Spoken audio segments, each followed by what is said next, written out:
Let's fix that. There we go. All right, people. How are we doing out there? First things first. My name is Kenneth. My company is ILEG Technology Screens, which stands for, in the abbreviations, Infusion Light Energy Screens. We are over here we're going to do some demonstrations today on our ILEG Quantum Black Star. This is amazing screen paint we've been blessed to have. And man, I've had people up here to check it out. I can't wait to get our business cards finished, because on my business cards, of course, we can't get that to online because we've had problems with people. But we're going to be advertising out here. So my new 800 numbers on my business cards, definitely our address, definitely posting our address everywhere for where our office is at to begin the stage. And now I've started advertising offline for people to come in and check out the technology. You get a chance to see the kind of stuff we work on, what we build. And that way, we got some people who are skeptical about a black screen, if it does work or not. They can come right in and see it for themselves. So that's what I like about that right there. It's something we couldn't do at the home front, and it's something we couldn't do definitely at the garage. Couldn't do it either. So this is fantastic to have this wonderful blessing to be able to have people come in and see our screens. Let me get this started. I came in earlier and started working on the wall PC behind me, because I try to get as much as I possibly can finish due to the fact that I never know what I'm going to be doing the next day. Building something, putting something together, something that's needed for work. Ooh. So this is my screen. Actually, I have two of them. They're huge. They're side by side. They're giants. But anyway, this is my screen. These are dual 160 inches 1610. And right now we're just using them in partial lighting. I can use this and operate this in a commercial environment with no problem whatsoever. And that's one of the plus sides of being blessed to be in this situation. Don't you dare knock over that water dish. You will hear me say stuff in the middle of the camera all the time. My cat chooses, like kids, to do stuff when I'm occupied. But anyway, to be in the commercial environment allows people we're in the business district to be able to come in and see the technology for themselves. And so we're going to do a lot of advertising on our brochures and so forth of the office, and where people can come to see the screen. So this is something we're not going to do online, because like I said, because the problems we've had online, and the reason why we have court dates coming up, and other things, interesting things that are coming up because of the problems we had. But other than that, yeah, we're going to be advertising mainstream. I do have trips coming up to New York City, so I've been looking at this a lot. I'm going back to New York City, and I got some heavy business ties over there. As you see that advertising they have right there, AdTech can do that without basically being an expensive LCD monitor. It can replace that technology because it absorbs sunlight, something that most screens don't do, and that's what they're curious to see. I'm putting a test screen up there to see what happens, and yeah, it'll have no problem.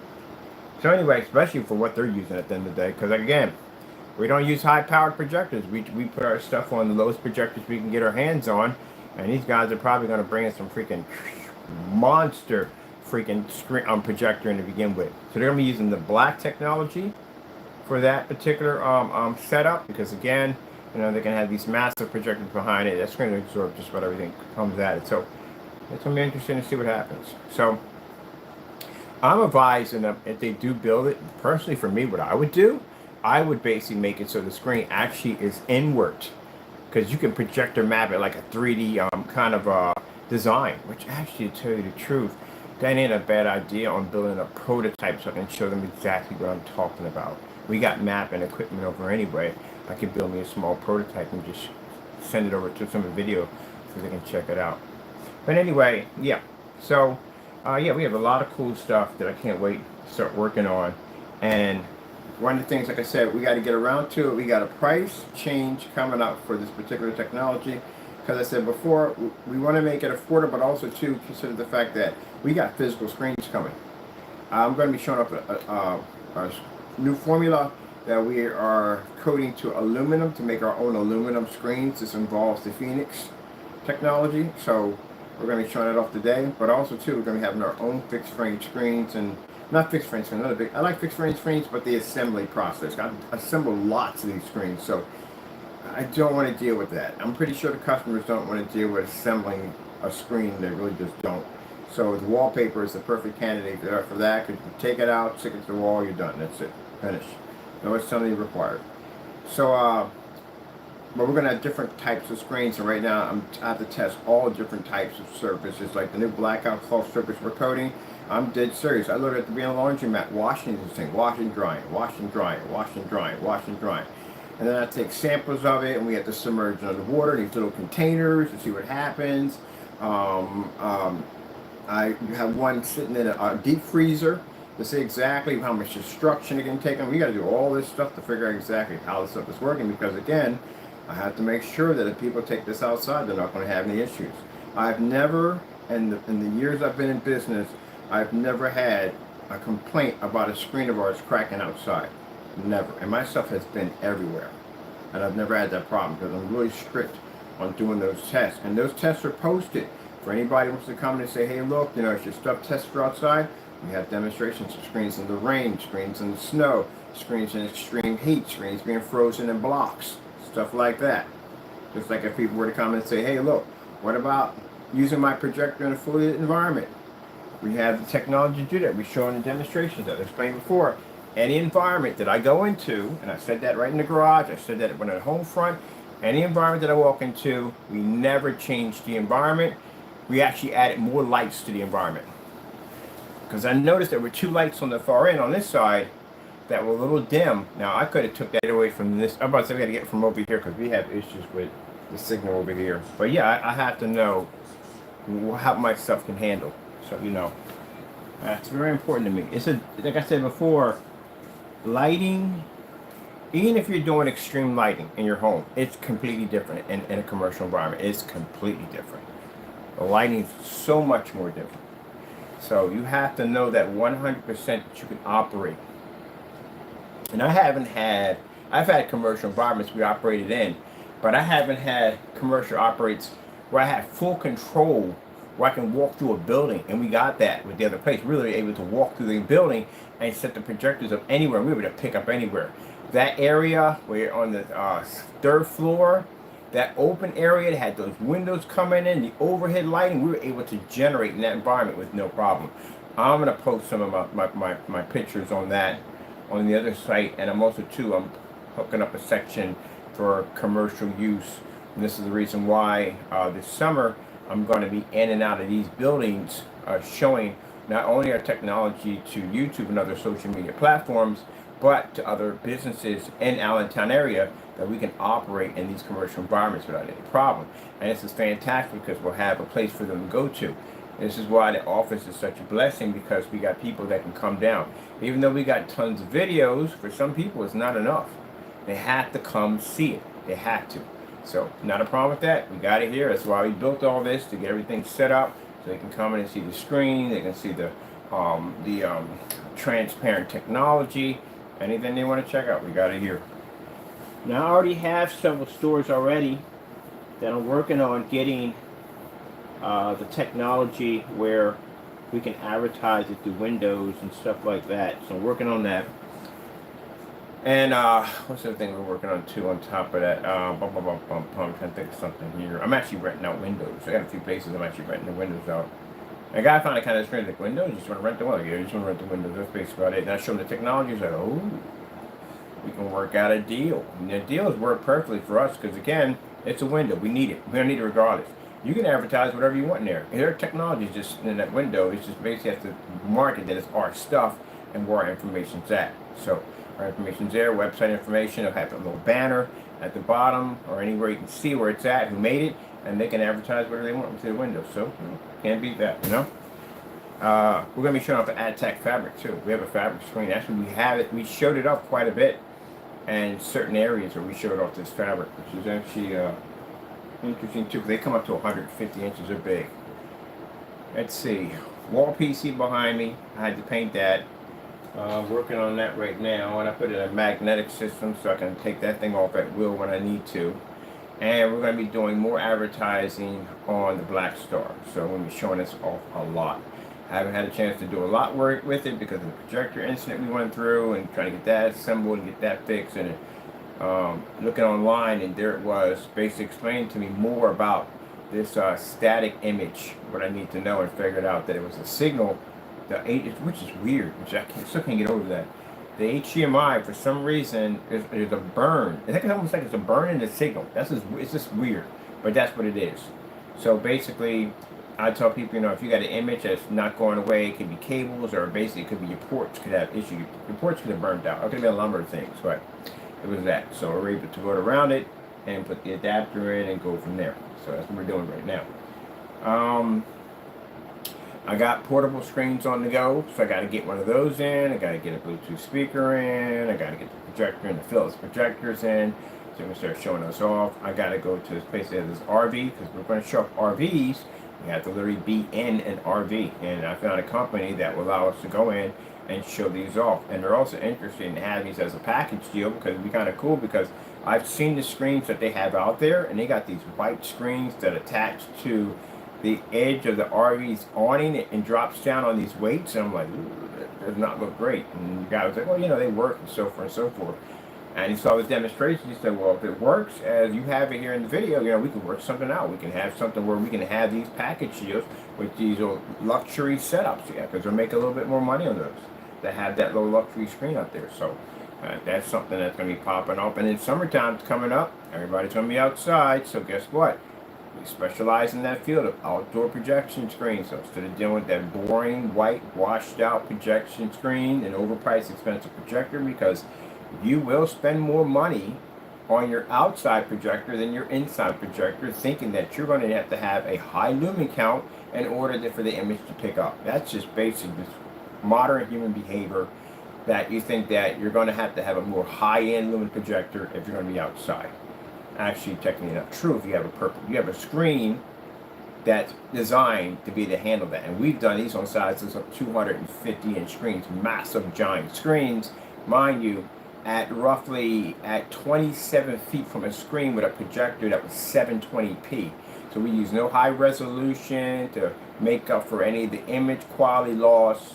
We didn't have to have a high-powered machine. We're at 4,000 lumens. 4,000 lumens at 250 inches at 27 feet outside at 6 o'clock in the evening is unheard of. Your image wouldn't be even possible. It wouldn't even pick up. So the fact that screen could read from corner to corner, we would show snow levels, contrast levels, the whole 9 yards, and show comparison, yeah. And that projector, mind you, cost me $270. It was a Chrissy LW41, and now they're around roughly about $200 to under $200 for that projector that we used in the demonstration. So, I got friends of mine, and one of the customers come out, he spent $6,000 for a projector on a white screen. It looks nothing like the one we're doing in our demonstrations, because you're not going to be able to read that. And the sad thing about it is majority, a matter of fact, it's not saying majority, all of the screens for outdoor home entertainment are white screens. So that is just going to be an easy road to conquer. Because again, you're not going to beat a black screen outside, just not. What's the other one too we're working on? We got the Cinema Flow portable screens coming out. Oh, I can't say much about them. We got a coating coming through for inflatable screens. In case you're tired of that white blow up screen washing out, all that nonsense. Yeah, we got coatings for that coming out. Trying to think of it in the back of my head. We got something else we're working on too. I can't think of it off roughly what it is. The acoustic blackout cloth, that's definitely coming out. That comes with a frame, by the way. So you do get a frame with that. And we have, that comes with a frame and they're acoustic. So all our blackout cloth, regardless, it's all going to be acoustic, all of it. Because I don't get the point of charging someone more for an acoustic surface. I don't see it that way. So, bottom line, yeah. Go ahead, something else. What are you playing in the background? I'm hearing something running in the background. Oh, Cyberpunk. Okay. I love the giant screen so much. I miss it so much because, like I said before, we had to do some small screens, and now we get this giant screen in here. I'm having a ball with this thing. This thing is designed to do large screens, large images, and multi-images at the same time. So I can do a multi-projector setup, which is good because the people who come through here, you know, like I said, they're coming out of a setting on a white screen and a high-power projector, and they're in the dark with it. Let me see.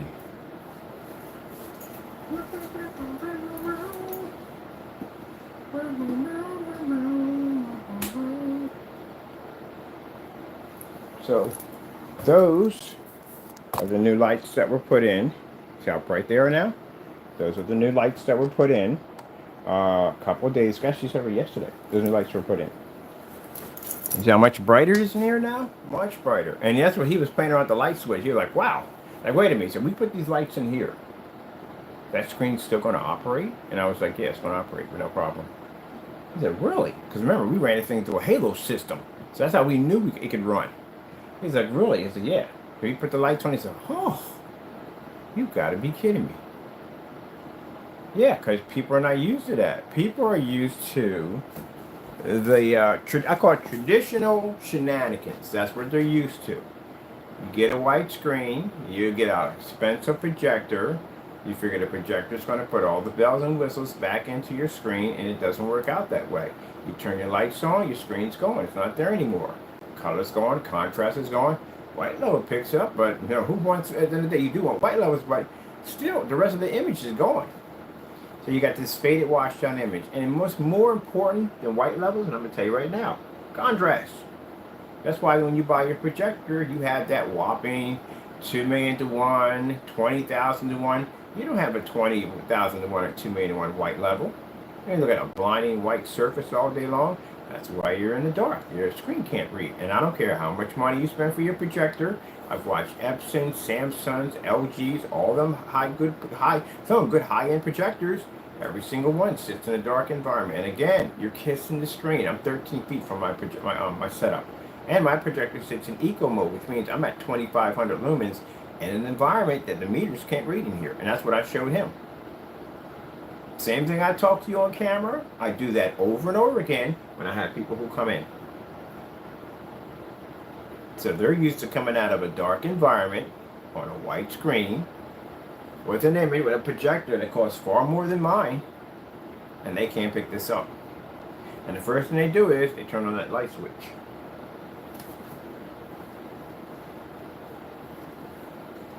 So that's a very easy sale at the end of the day, because again, if it wasn't for the practicing of the old traditions, my job would be a little bit more complicated, but it's very easy. Okay, so let me see right here. Make sure we got one here somewhere. It's funny, I organize and then find out that organized too. So I'm going to be picking me up some of a cheap white screen. I'm going to do a half and half, drape it down the side so you can see the comparison. And like I said, when you're doing a comparison screen, you have to be to show a massive difference between night and day. It can't be a hiccup, it can't be a bump, it can't be any of that. Massive difference. And you're going to have to do this with the lights on. I've seen people try to do side-by-side massive difference, and the environment will be dark. Well, what's the point of that? With the environment being dark. And that's what they're trying to avoid to begin with. You got to do it in a fully lit environment. They do that because their screen doesn't do well in a well-lit environment. It's not ambient projection technology. That's why they do it in the dark. Yep. So, don't want to come close to mention that.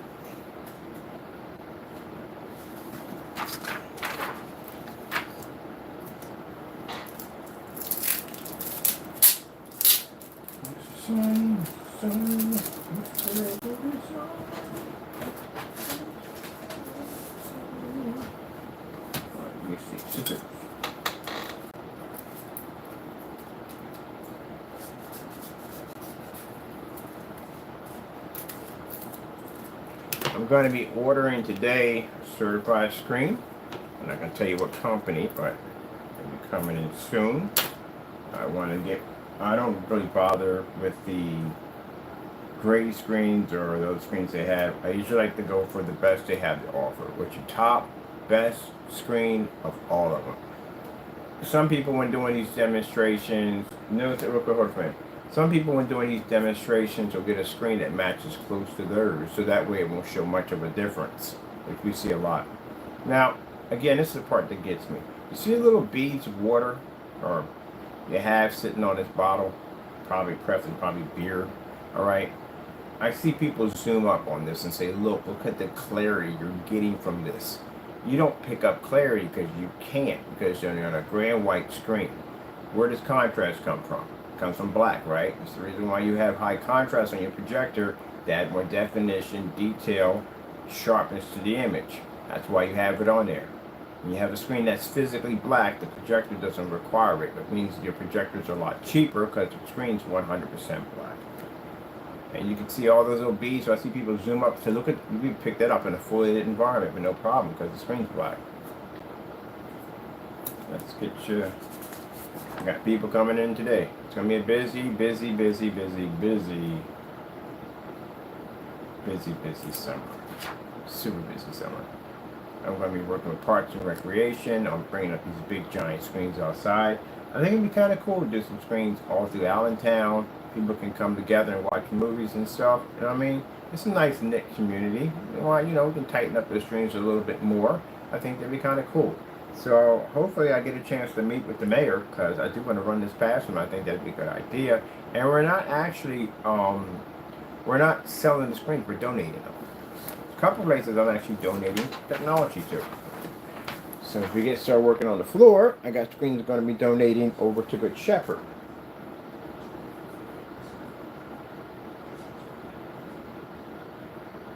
All right.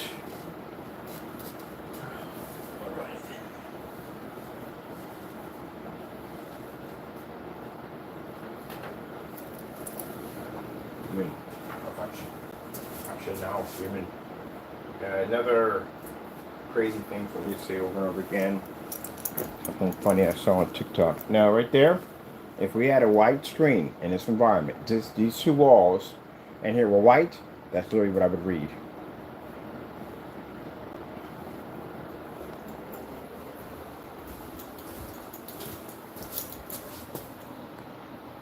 That's what I'll be picking up, right there. So, completely useless. And that's the problem they're having. The problem they're having is in their environment, they can't read. They have to darken the environment for the screen to pick up. And then look at the projector I have over here, which is a Christie W400. Mine is the exact same projector I use to push a fish image through the window. Same thing. $50, $60 projector. You don't pay a lot of money for them. And they come and they go, wow, you got to be kidding me. And this is 720p. It's a cheap projector. We didn't pay hardly any money for it. We're not even using the HDMI port. We're using VGA, the HDMI adapters. And that's literally how much you lose off your white screen. Okie doke. I'm going to leave you guys here for a minute because I'm going to go over here by the desk because that's where I have all my keyboard and mouse. All that stuff is at. So let's take off. Let's say, well, Ken, I'm not going to use that much light in my environment. I'm going to be in the dark. Here's the kicker. Next to our technology, a white screen can't even survive. Our technology shows that much advancement over a white screen that you could be in a dark environment, and again, the white screen can't even function. Screens don't function when they're next to other screens because if the screen's more superior than another screen, it can overshadow it. Let's go over and let's get you these color patterns. Like I like to do the bright colors and stuff because I get this from people from time to time. They say, well, I'm going to be in the dark anyway. I'm not going to see much of a difference. So let's see. Pop over here. Get my mouse. Keyboard. Oops, sorry, I forgot we're on wires today. Woo! That's the joy of having a wireless keyboard and mouse. So let's go pop over, and microphone systems are running. Hopefully they work. Red screen. And nope. We got to disconnect our mice because the problem is we have a lot of fans on the desk, and it basically discourages my microphones. Alright, let's get basic red. And that shows you how much you lose from your projector in the dark on a white screen versus our technology. That's how much of the improvement we put back into your projector. Mind you, like I said before, I got to do the same demonstration right now. I'm doing this today in front of a bunch of people. Alright, so let's go over here and let's get a blue screen. So changing that one.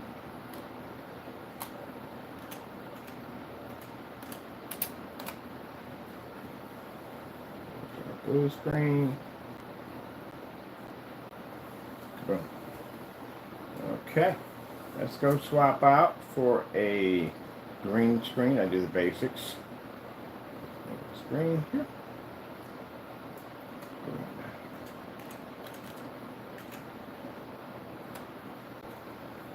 Okay. Green.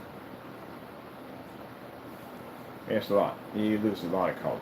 And mind, we're in the dark right now. No lights. We got the LED lights, but they don't really generate that much. But anyway, yeah, we turn the overhead lights on, it's lights out for the white surface. It's just not going to work. And mind you, the same thing happens when you're outside and you're trying to watch a movie. It does the exact same thing next to our technology. Let's go over to changing that out. Let me see. There's a parking lot out here. It's right near a business area. I'm going to set up a screen out there. Some seats and stuff, free popcorn, stuff like that, pass out our brochures and stuff, so people can see a half and half of a white screen versus our black technology. Because again, like I said, they're not used to seeing the black screen. Just used to seeing gray, and most likely the darkest they're seeing is gray. Let's go with purple. Oops. Show behind that one right there. And purple. There we go, purple screen, 10-hour purple screen. Got silver colors in here. So this one. There we go. See? This is why you're forced to calibrate. And again, you've actually heard people say it on camera. It'll look better once we calibrate. And you really shouldn't be calibrating anything. Not with the projectors way to design today, you really should not be calibrating nothing. I could see, you know, when you had nothing but all white screens at all one point, but today's technology, you really shouldn't be doing that.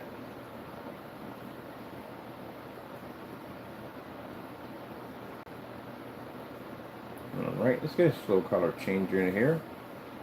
Change our colors here. Got one in the list anywhere. Color changer. This is the one with the flash on it. What do I feel like here? That discotheque. Alright. So as you can see, as it starts to rotate through the colors, you will notice that the white surface picks up absolutely nothing.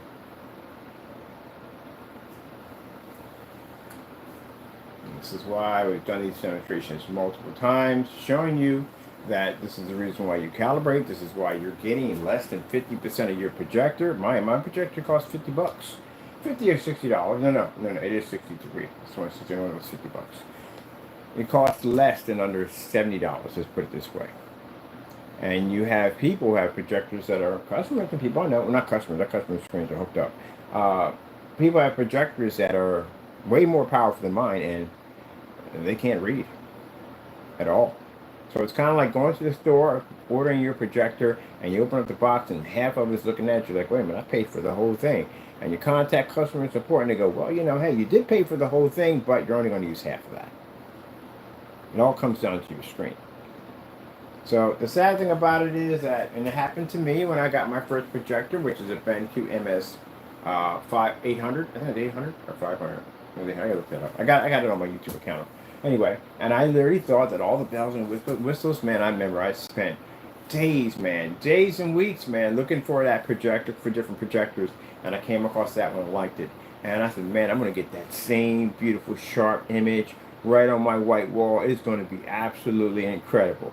Boy, that was the biggest wake-up call in my life. It looked nothing like it did on the box. Nothing.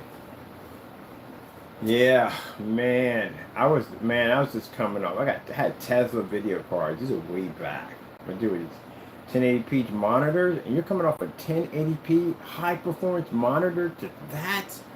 Yeah, that sucked, man. You had no idea, man. That sucked. Going back and talking, like, man, I can't do this, man. Like, I ain't getting nothing from this. Yeah. So, trust me, I know. I want to do it myself. Let's go over here and let's grab some contrast. So, people use contrast projectors. First thing we notice when we see a lot of images, especially when they're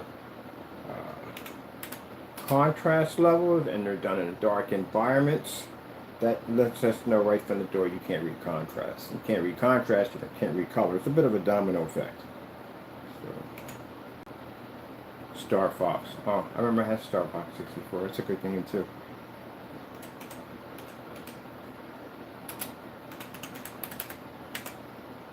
Screensaver. There we go. The Reddit Starfield screensaver.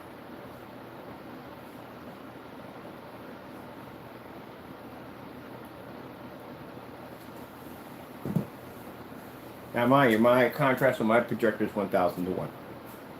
It's literally that low. But on the screen, well, reads beyond that. That's why we call it. It's called an Infinity 1 or Infinity 2 contrast. It's actually a real thing. It came from OLED. That's where it came from. And that means you don't have a contrast ratio rating. You don't have a 2000 to 1 or 20,000 to 1 or 2. You don't have one. Yours is actually infinity because your screen's black. So you don't have a number. That's why the guy was sitting there saying, one time he was in the forums, I was like, so what's your contrast? And I was like, oh, please don't say that. I was like, it doesn't have one. It's infinity because it's black. Or if you have a screen that's in a dark shade category, then you have that reading on how dark your image is able to produce. But a screen that's black doesn't have one. Now, vantage point of black screens, if you have a motorized projection screen, you can actually enlarge the size of your screen. I've actually did it in a couple of demonstrations. I bought a 92-inch cheap motorized projection screens, and it was 92 inches. So people say, well, how's that possible? You don't need borders. The borders they put on your screen, which I've told you before, that when you buy a screen, you have to make sure if it says 100 inches, you are literally within the diagonal in the middle of that screen that you're getting 100 inches. Because some companies will take 2 inches off your screen to sacrifice for the border. So you're not getting 100 inches, you're getting 98. That's what you're getting. So that's what you get. So that's why I have customers that contact me about screens we design. They're like, are you getting actually 100? Or is it 100 being sacrificed because of the border? Now, because you have 2 inches to your right, 2 inches to your left, 2 inches at the bottom, and of course the big wide, you always take 2 inches off of that. That's 8 already inches that you already can turn into a screen, because you don't need the border because the screen's black. Now you can put in a little fine thin border. That's basically about it. It's not going to take much from your screen. A little thin, extra thin border you can put in there, because again, it's not a border, but you make it a border as you shrink the screen, you widen it or expand it. You actually control your border size. Where if you buy a screen and it has a border and your screen's gray or your screen's white, or even gunmetal, because gunmetal screens I've seen now, they're dark, but now it's darker than gunmetal we developed. But still, you can't control your border size, which means whatever border they give you, that's how much sacrifice you're going to take away from the viewing area of your screen. So that's why when we do a motorized projection screen, we can eliminate the 2 inches from the left to the right and to the bottom and take an additional 2 inches on the top, giving us 8 inches extra to the screen. And I've done that in a demonstration using a Sony Ultra Short Throw, showing you how you can expand your motorized projection screen size due to the fact that the borders are not needed. Same thing effect goes in for those of you that are into more like the 235.1 setups. You don't have to do the curtains, because that's what Silver Screen does. They have a curtain that goes across the top and the bottom, so you can get that kind of a cinema bar kind of look to it. You don't have to go through that. And because of this setup here, we can set up any projector we want, because again, we don't need borders. We can do like 235 point over here. We can do basically 16:9, 16:10. It really doesn't make a difference. Let's go in and get some of that 8K desired nature. 8K desired nature. So what we're going to do is we're going to cut this part off right here, because it was giving me a K there for some reason. Put that 8 there. Nope, nope, nope. I'm going to do it the other way. There we go. We should be able to hit it right from there without me doing the whole code thing. I can call it in a freaking airstrike. Let's see. Ooh, that's a nice picture right there. There we go. Kaboom. Alright. Let's go over and get that illustration. Where we at? Video. Let's scroll down.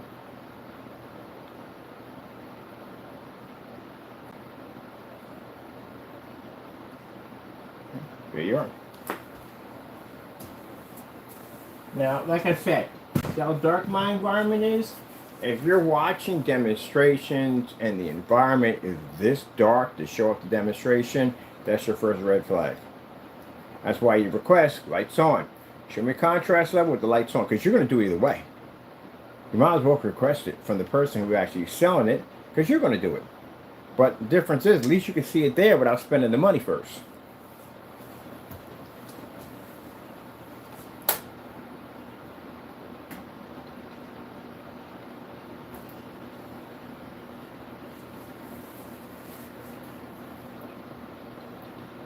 That's what you should be seeing in your demonstrations. If I buy a product, pause it right there, there we go. If I'm taking the time out to buy your product and bring it here, to set it up in my environment, say I don't even make screen paint. Say I'm going to you to buy your screen paint from you, right? I'm in a fully lit environment, as you can see. I'm in a commercial environment. I can't be in here in the medieval dungeon look at the end of the day. I got documents and stuff, things I got to do. It's an office. That's what I'm expecting. I'm not going to darken the office. Screen. How do you sell this product to me?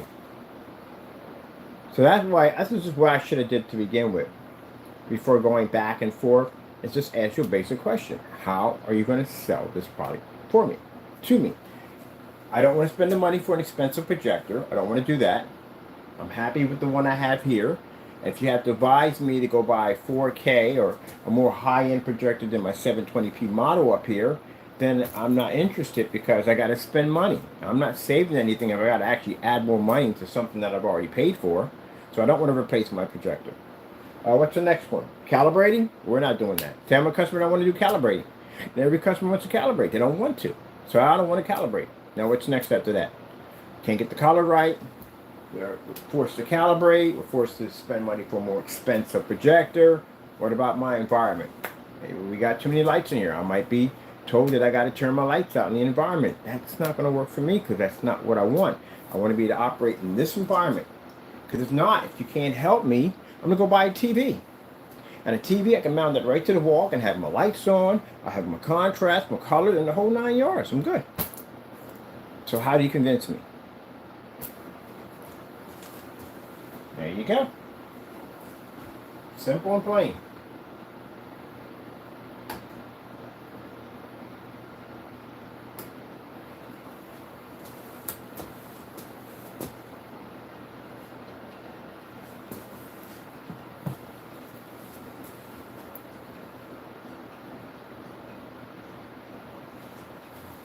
Not there. Hold on, what's not sound right? Here we go.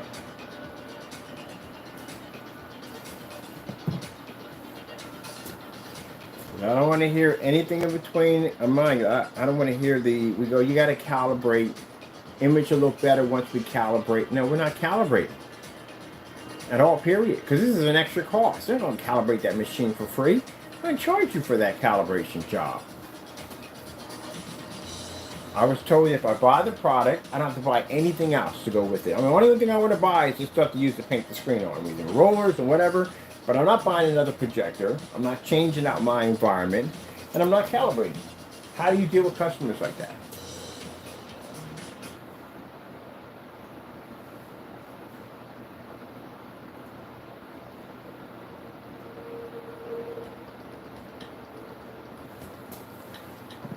Now, I know I deal with customers like that, because you know why? We don't calibrate. We can operate in fully lit environments, and our projectors are so cheap, they're not even funny. So our projector is going to be cheaper than the projector you just purchased. You'll be sitting there thinking like, wait, you paid how much for that? And you're thinking like, oh man, I hope I have the receipt. Because I've had customers take projectors back and go to eBay and buy a cheaper projector. Because you go to a forum site, and the forum site will tell you, hey, the more money you spend on that projector, the better your image quality is going to become.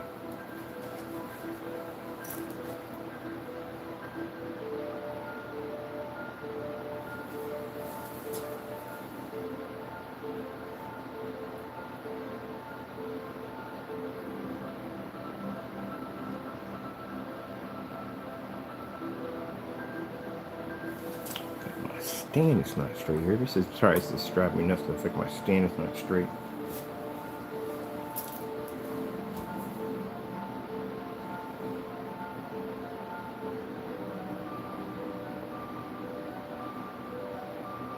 Now, to show my investors and people we're doing business with that we're not forced and they won't be forced into spending the money for high-powered projectors to fix the screen problem, we got a challenge we're doing for ourselves.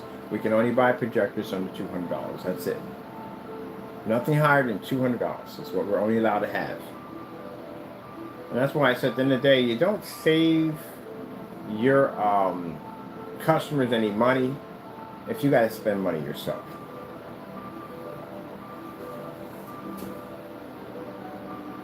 See how black that image looks? That is, you're looking at an Infinity One black level. Ultra black.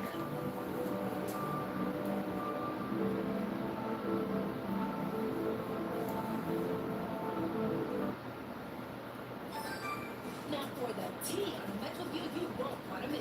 Get a new iPhone 13 at 0 power.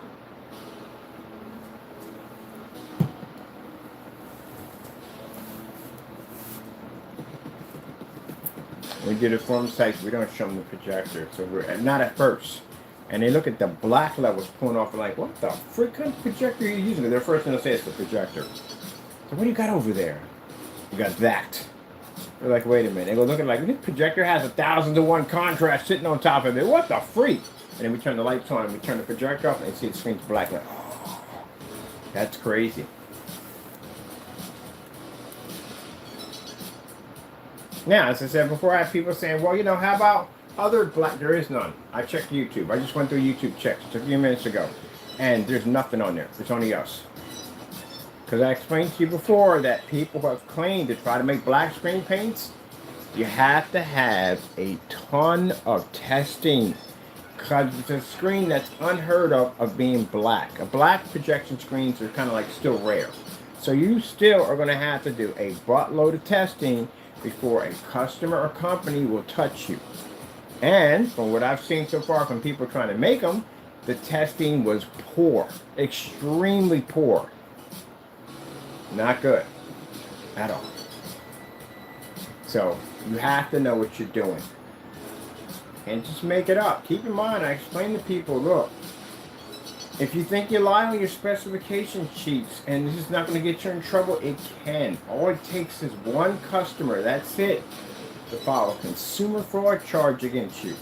And you're going to pop up in a courtroom and you're going to have to back it up. And the first thing they're going to request is your test. And you're going to have a lot of them on every level you can possibly think of. Think of it this way. Somebody hits your car, right? And you got to take pictures for your insurance carrier. Are you going to take one picture with the lens cap on? Or are you going to take dozens of pictures of your car damaged, being wrecked? Don't you dare. I'm watching you in the dark, trying to bump against my stand. Are you going to take one picture with the lens cap on? Or are you going to make sure the lens cap's on, the lens is clear? You're going to take pictures on every side of that car. Because when you go in, if you have to go to court, you're like, look, Your Honor, I had damage here, here, and here. I went to a mechanic. They did a look over. This is damaged. That's damaged. I'm a certified. You're going to do all that.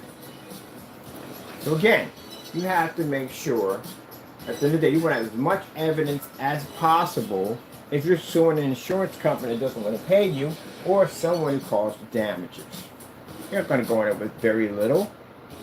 So that's why I said if you're still showing at the end of the day that you have a black screen, you're going to need tons of testing to prove this.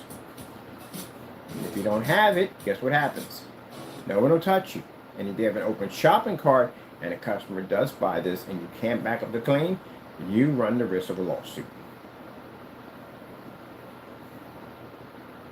So, again, need testing. And I've been doing this for years.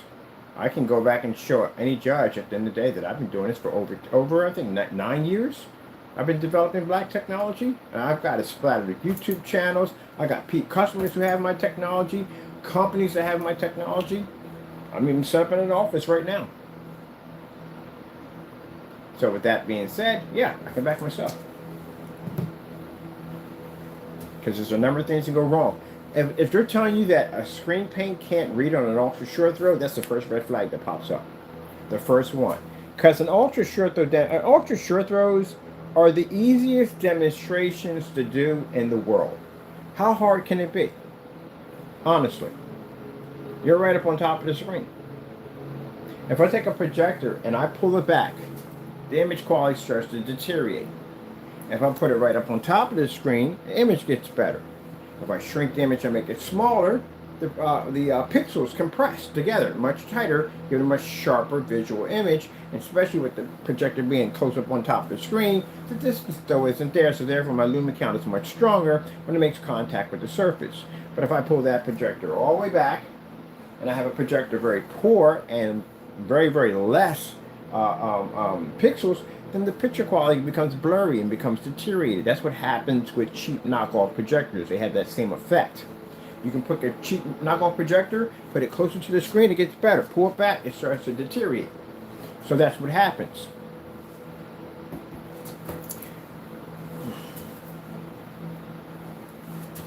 So, yeah, you're on an ultra short though. Very easy demonstration to do. But you know why ultra short those majority sit in the dark? Because no matter how close to the screen you are, no matter how bright your lumen count is, you can't read, the screen won't read it. That's why they're in the dark all the time. That's why they're in really poor lit environments, because they can't read the screen. Nothing wrong with the projector, it works, can't read the screen.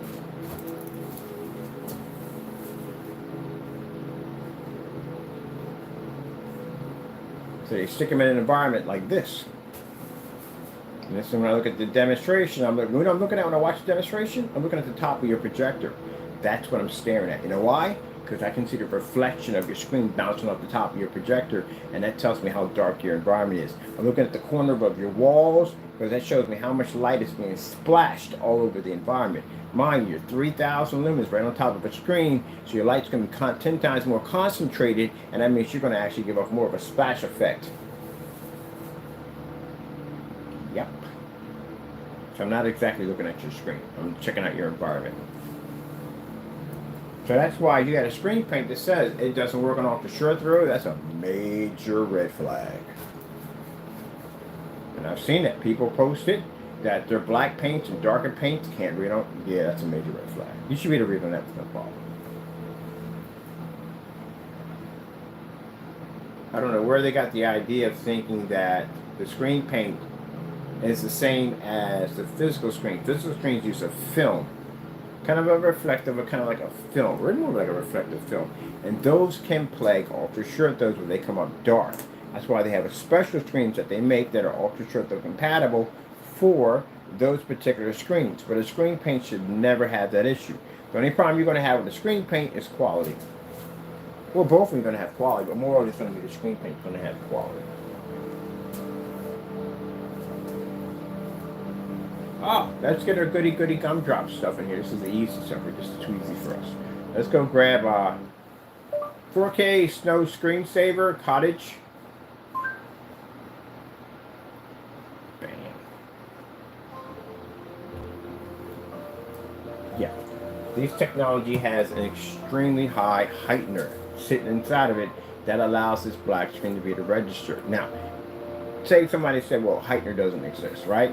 We have tons of demonstrations on 1,000 projectors inside and outside versus white surfaces, and everybody knows, if you know done your homework about black screens, they have a difficult time generating really high white levels, especially when they're in really well lit environments. due to the fact that they're black, they're darker screens. So that's why we did all these demonstrations in the max out zone at a distance throw, because we knew the farther back the projector, the lumen count we would have before it makes contact with the screen, which means it would diminish more. More people most likely will go out and get a projector 5,000, 6,000, 8,000, so that way they can maintain a decent amount of contrast before they make contact to connect to the screen. That's why some screens require to have an 8,000 projector. Oh yeah, we know that stuff. I know that stuff like the back of my hand, people. So,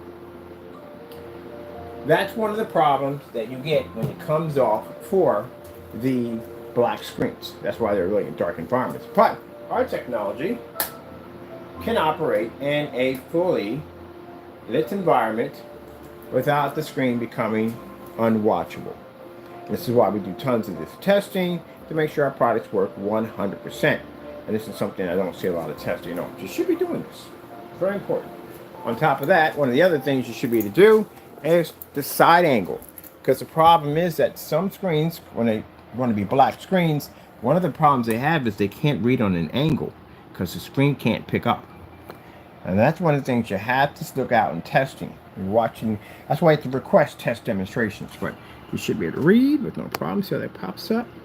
Nice and bright. As we move over, it's still bright. So I can still see that white line moving through. That lets me know that the screen is reading that white level. See? So you have to be to show that. So that's why I said that, you know, you get someone takes you into court, you're going to expect tons of demonstrations. You're going to have them. And that's why you got to be very careful about writing things down. You know, things like, and I'm going to mention it because somebody did do it, gain range. Non-existing gains that don't exist. Non-existing features that don't exist. Can't do that. Someone can literally take the court on a specification sheet. We are already doing that right now. I'm actually taking a couple people to court because their specification sheets weren't correct. Now, you got to explain in that courtroom at the end of the day why in the world they're saying this, and you're going to have to back up this. So they're going to ask for tests. And if this shows that you were selling a product before it was tested, that's another set of problems you're going to have in court.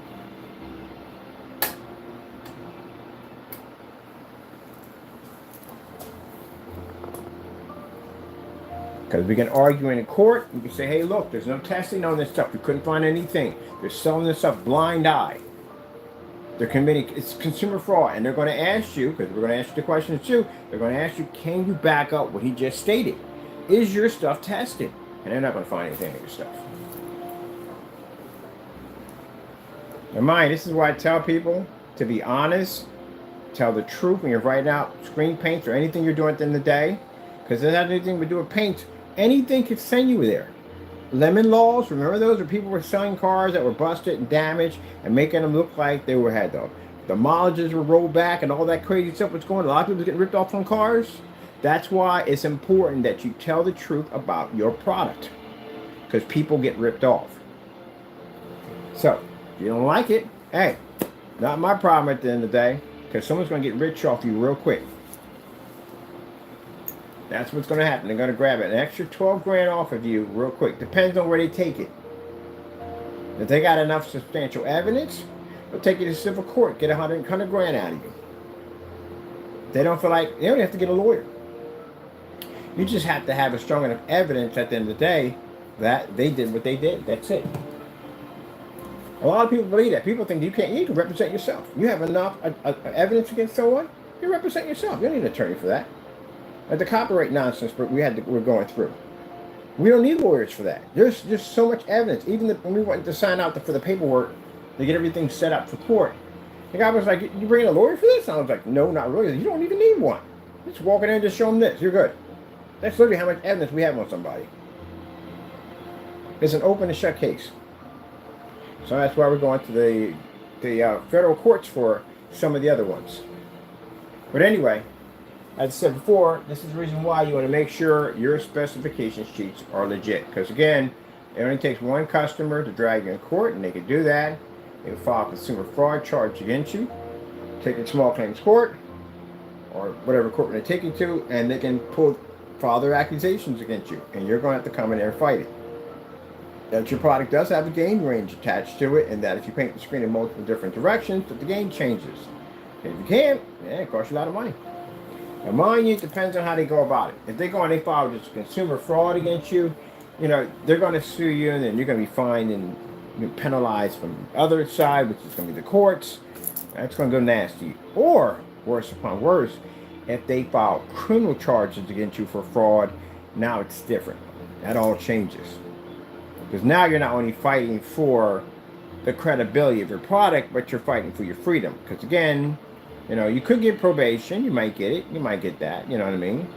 But if it shows it's been going on for quite some time, you've been doing it for so many years, then you're probably looking at getting some jail time from it.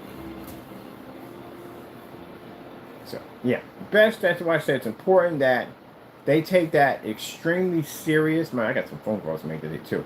They take that very, very seriously about consumer fraud, because there's so much stuff that was going on. It's still going on today.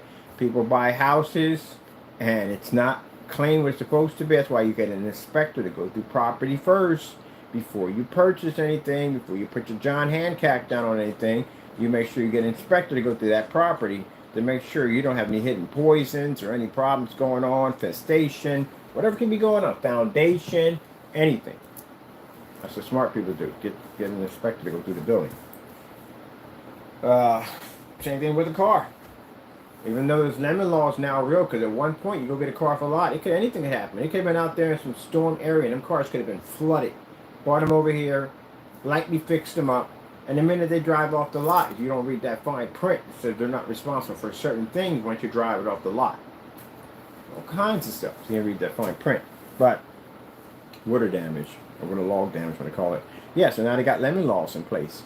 So car dealerships can't do that crap anymore. You can take them to court on a lemon law and sue them for consumer fraud. So guess what else applies to that? This too also. Anything that a customer exchanges hands of money, yeah, that's considered consumer fraud. And if you don't have it where you back it up, it's consumer fraud.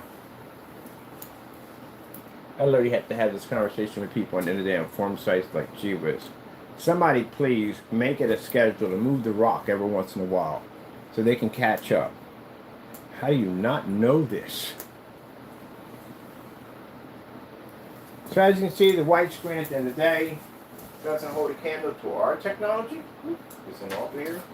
And on top of that, we can show you an advancement, lights on, lights off, as we always do. And also too, I like to educate people at the end of the day, and people are making screen paints. I talk to two different types of audience. I talk to my customers.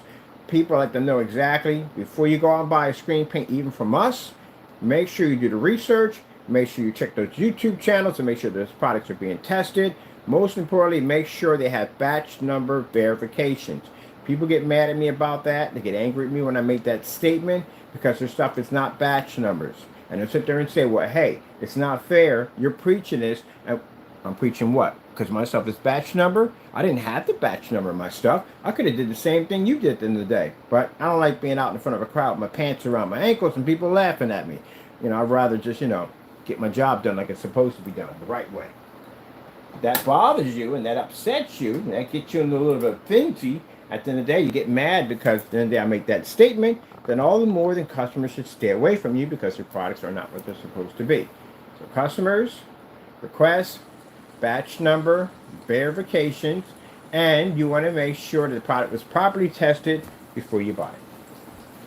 That's why I said I find it interesting that the same people get mad at me for making this statement would be the same people if their brakes blew out in the car, transmission, or something that they really need at the end of the day, refrigerator, washing machine, something like that, and it goes out on them.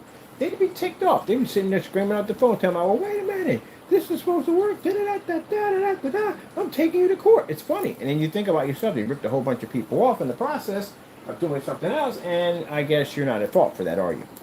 Wow. That's interesting. All right, so do we have time here? Oh, we're just right that time. So yeah, I talked to two different crowds at the same time. I talked to people who make the product, hopefully people that want to get into the field, don't follow the idiots and get yourself in a lot of trouble. And customers, I talked to you on what you need to look for. Batch number verification requested. And the reason why people make these products, you should be doing batch number verification because it works two different ways. It protects you at the end of the day from keeping customers that may want to do you wrong, and it also too is a 1% guarantee to the customer that the product is properly working before it's actually sent out to them. And mind you, you can't do a batch number verification if you haven't done testing to begin with. So if you are selling a product that hasn't been tested first, you can get out of trouble for that too. Because they can prove that in court that you don't have enough tests to back your claim up, so that's not going to go. So you don't want to have to take my advice? I don't care. I'm not the one who gets sued at the end of the day. And customers, you don't want to take my advice? Well, you can be like those people who got ripped off and ended up getting house painted at the end of the day because he slid it off a shelf and it matched. Go to the blacklist, educate yourself. You'll see. So, it's what it is. Spend the money for your projector, you spend the money for your movie chairs. I can never understand. I go to different forum sites for dedicated theater room setup. Beautiful setups. Got the whole starlight ceiling, the chairs, the whole 9 yards, and the screen be white. And I'm like, why is your screen white? They were like, oh, you know, don't worry about that. The projector fixes everything. Blah, blah, blah, blah. Oh, really? Do me a favor. The starlight? Can you do this one with all the lights on?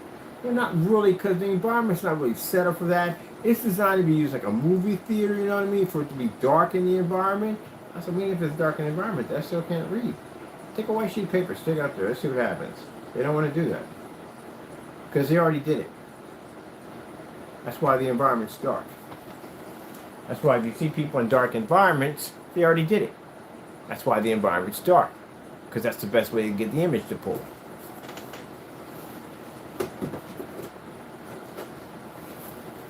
If you did do the demonstration and you were able to basically show it off in a well-lit environment, then you should be doing this.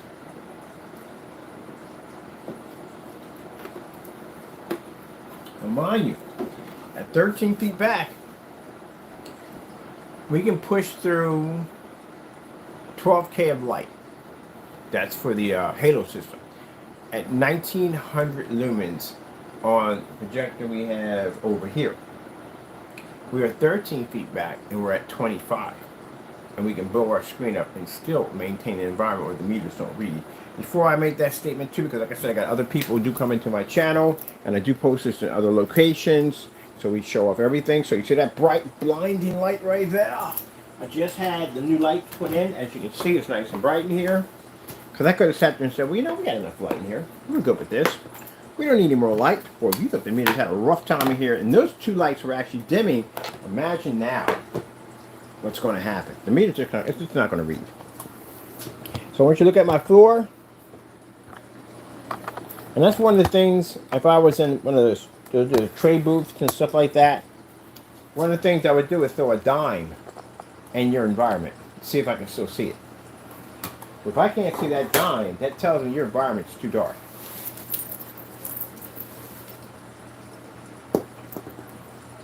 That went off camera. There it is right there. See that?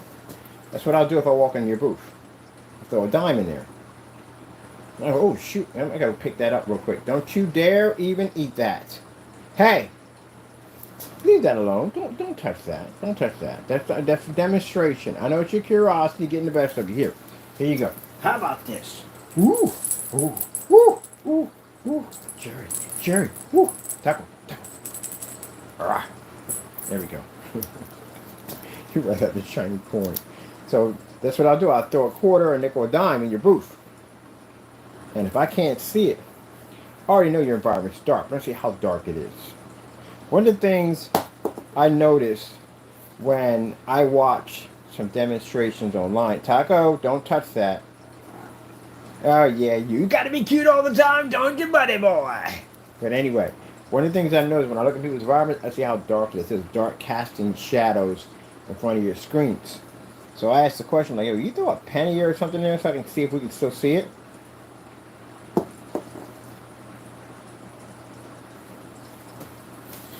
Because your environment's too dark. And that's one of the things I noticed about the ILEG projectors. When everybody was sitting there staring at the screen, I was staring at your hallway. Because the hallway had more light than where the screen was sitting at on a projector that's an ultra short throw. And that already let me know from there on in, on all the demonstrations I watched on that projector, every single one of them had lights way up in the ceiling, away from the screen. A projector that's running an ultra short throw, which means your screen can't operate in an environment as it claims to operate to begin with. And this is what Epson also saw too. That's why they got sued by Epson. A couple companies got sued by Epson. Epson sued a bunch of people. So let's get the meter out here. That's the meter. Right there. Peter, pumpkin meter. And a wacko cookie keeper. Alright. So, I had some people saying, oh, you're not using your meter right. How else are we going to use it? We turn it on, right? Meter's not running when it's on. That's it. I'm the one that bought the meter first, so you know that. Everybody else was using apps off their cell phone. We went out and bought an official meter. When I bought this meter, everybody else started getting the same meter we had, and then try to explain to me that I don't know how to use my meter right. On people at the end of the day that were in so dark environments, at the end of the day that their screens weren't even picking up contrast using high-end projectors to try to fake the environment to make it look like their stuff was actually working when technically it wasn't. Yeah. So you see this right here, folks? Take my hand, run it over across. See how that meter reads? Now watch when I take it away. Gone. Now, question. Are you using this much lighting in your environment? For people who make screen paint products? Of course you're not. Because your screen can't read in there. That's why. You're in an environment that... Let's react to the environment real quick. Let's show you the environment we're going to reenact. Real quick. We got way too much light in here. We got to drop the lighting here a little bit. There's way too much going on. Let's take... No, we got way too much with that. Let's take this out. Let me get a single lamp somewhere. Ugh. I'm on the floor somewhere. Where did I put that light at? I don't believe stuff.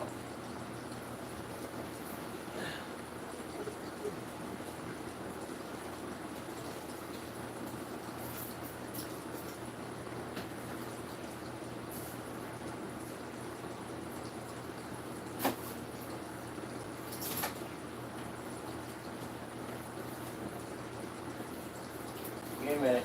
Gotta find a wall outlet in the dark. How do y'all do this stuff? This is it. This is clearly your environment right here. This is what y'all use. And y'all, this is it. This is their environment right here. Perfect example. This is what they do.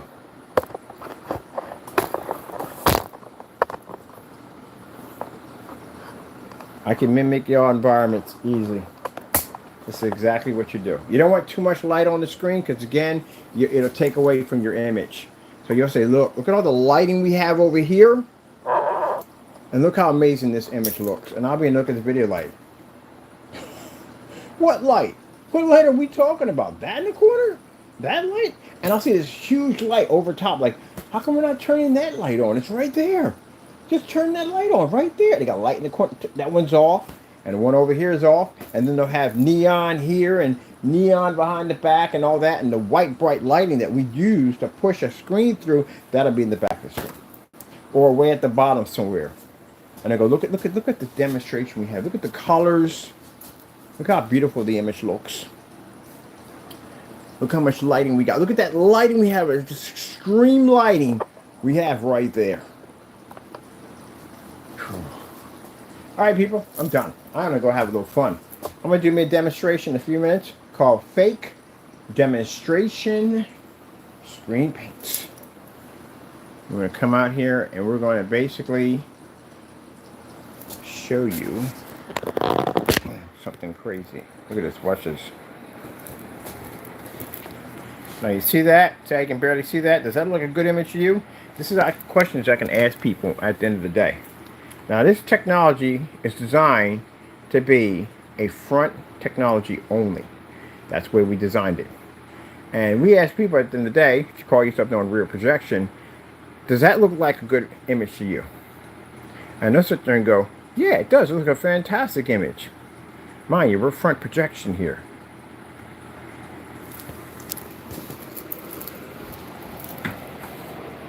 That's rear projection.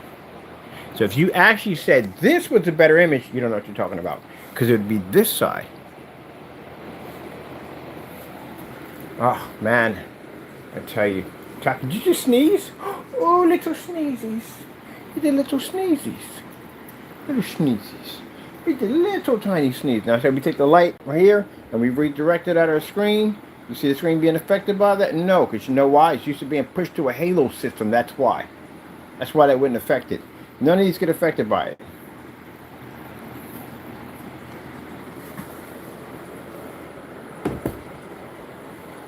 That's why it doesn't affect the screen. They're used to absorbing in 10 times more light. When you got a screen that can generate with all these lights on, pushed to a halo system with this light sitting on top of it, this is nothing for that technology. It absorbs everything. Meanwhile, if I were to stick it on a gray screen, bye-bye.